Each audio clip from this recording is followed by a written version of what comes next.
बानी पीटीआई की साबिका बीवी रेहाम खान एक बार फिर दुल्हन के जोड़े में नजर आईं। ब्राइडल शूट भी करवा दिया। पाकिस्तानी मशहूर खातून एंकर रेहाम खान ने मिर्जा बिलाल के साथ शादी की दूसरी सालगिरह पर ब्राइडल शूट से सार्फिन के दिल मोह लिए। सोशल मीडिया पर वायरल ब्राइडल शूट में रेहाम खान को दुल्हन के रूप में गजब ढाते देखा जा सकता है, जबकि फोटो शूट में उनके साथ उनके शौहर मिर्जा बिलाल भी अपनी एहलिया से मैचिंग करते हुए लिबास में शूट को चार चांद लगा रहे हैं।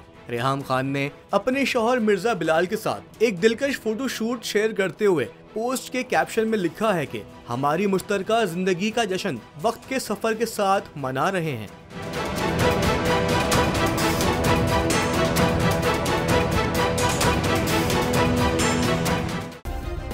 सब्सक्राइब करें और बेल दबाएं ताकि कोई खबर रह न जाए।